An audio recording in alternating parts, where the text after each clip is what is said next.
We both agree the Niners are going to win 12 or 13 games this season. But that's regular season. They did that last year. The question, are they legitimate Super Bowl contenders, or are they fool's gold? Are they pretenders, Dad? I want to have a definite answer to that, and I feel people want an answer.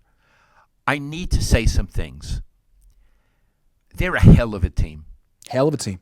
I have tremendous doubts about the head coach. Having said that, he gets them close. Mm-hmm. If they have an established quarterback who's healthy, and I'm going to say Mr. X, because it could be one of three guys. If Mr. X can win a lot of games in a row, and if he's healthy, yes, this is a Super Bowl contender, maybe even a winner. But I have to say I don't have any confidence in Kyle Shanahan.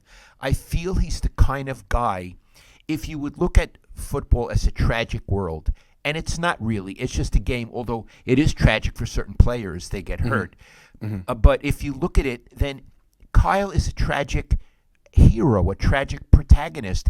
He's like Hamlet, or Oedipus the king. He always makes the mistake that ruins him.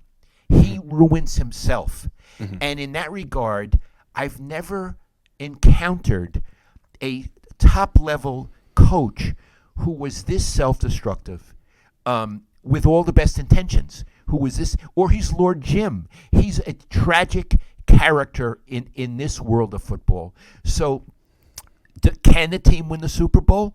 If they have a quarterback, they sure have the defense. If they have the right side of the offensive line, now that's two big questions, and the coach. So I'm saying they could do it, but I'm not hopeful. All right. What you're saying is if they have the quarterback and if they can keep him healthy. Well, what have they shown the last 7 years? They can't keep any quarterback healthy. And, we don't know if they have the guy on. It might not be Brock, Trey, or Sam Darnold. And I feel like if you look at Kyle and his dad, their reputation is all built on the backs of Steve Young and John Elway. Mm-hmm. Mike won. And so he's validated. Their whole scheme is valid. It works. It can lead to a championship. Yeah, if you have John Elway or Steve Young. Ever since Elway retired, Mike and Kyle have gone through 25, 30 quarterbacks who were either mediocre or talented and then got injured. So the question with them is, until they get a quarterback that's great, that's, prolific, you don't run the ball to win a Super Bowl anymore like you did in 98 with Terrell Davis. You throw to win a Super Bowl. Until they find that quarterback and they can give them an offensive line to match, they're pretenders. I don't care how far they make it. If they make it to the NFC Championship game 7 times in a row, you're never going to win a Super Bowl with the revolving door quarterbacks and a bunch of, mediocre offensive linemen. It's not going to happen. The last 4 quarterbacks have won a Super Bowl threw for 40 touchdown passes in the season. The Niners they're not built like that. They're trying to win with defense, Dad. Pretenders. Iggy, could they win with Josh Allen? Yes, absolutely. If you gave, well, until he got hurt, until the Niners got him hurt, right? Got hurt. And that's the thing. It's 2 things. It's not just find the quarterback. It's find the quarterback and give him an offensive line. And their whole thing, the Shanahans, has been, let's go cheap on the offensive line. I don't need a big offensive line. I can get guys in the 6th round who are small, who can execute my zone blocking scheme. That's how they've been since the 90s. They're not going to change, which is why I think they're always going to be. And if they're in the NFC Championship game, you call them contenders, right? Oh, well, they were in the Final Four. Yeah, but they're never going to seal the deal because look who the quarterback is. Look who the quarterback is. Now, if Kyle could leave the Niners and go somewhere and inherit the next John Elway, he just might win a Super Bowl. But if he's picking his own quarterbacks, this is what it's going to be. Right. He's really shown very little ability to pick quarterbacks.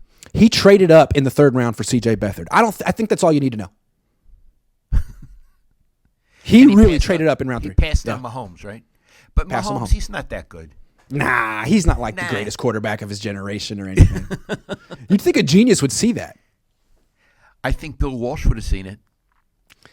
But Mahomes just didn't fit his system, so he can't. Right. That's what we always come back to, a system coach. It's like, does he fit my system, or is this one hell of an athlete? How can I adjust my system for him? Yeah, I thought you're trying to put the best athletes on the field. It's a sport. You're not trying to put like the best students on the field. You don't take a test on Friday and the 11 players who got the highest score on your offense get to play. Like, you need to get your best athletes on the field. If your system is too complicated, pare it down. I heard a quote from Sid Gilman. Said in the 70s, football's a relatively simple sport. Leave it to a bunch of coaches to complicate the shit out of it. Sid Gilman. Okay, people may not know who Sid Gilman is. Google him. Because he's really from another generation or 2 generations ago. Jewish guy brought up in Minneapolis. His parents had a movie theater. Yeah. This is such a wonderful story. Yeah. And there's a friend of ours who may be listening out who's going to love this. Yeah. He was interested in football, and he figured out, because his parents ran a movie theater, he could tape the players and splice tape together. He had learned to do that in the movie theater. He had a noodle. A Jew. He invented film analysis. Can you imagine that they didn't have it before Sid Gilman? Yeah. And here's the thing. Bill Walsh never, ever praised coaches because he was competitive and insecure. Right. Except for Sid. Now, one reason Sid was a little before him, so they weren't in competition. But he said to me, Sid Gilman, Lowell, is Star Wars compared to every other coach. Meaning his ideas of offense were off the chart. And I can tell you, both Bill and Al Davis were protégés of Sid Gilman. So that's who Sid Gilman. Give us the quote again.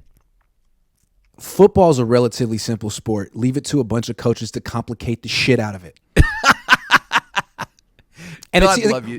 When you make your offense that complicated, you're not doing it for the benefit of the athletes. You're doing it for the benefit of your ego. Look at what a genius I am. I have the biggest freaking playbook. It's so dense. It's got an answer for everything. But it takes my players 3 years to get on the field. Nice. Al Davis would say, make it simpler. Get these athletes on the field. Throw the ball deep. Tyler says, Grant, I just wanted to say you and your dad are fantastic at your jobs. Thanks. My dad's retired. Tyler. He just does this for fun. I don't have a job. Josh Wyatt says, if Lance lost the locker room and has too short of a leash to realistically succeed, why not trade him for a tackle? What's the upside in keeping him? He may be a great quarterback. Yeah. And they're going to get the other 2 hurt. Yeah. Yeah, that's just that. Like, the Niners can't judge their own quarterbacks. They didn't know Brock was good. He was third string quarterback, and then he played, and they were like, wow, bust my buttons. He's terrific. So they may have the same realization with Trey Lance at some point.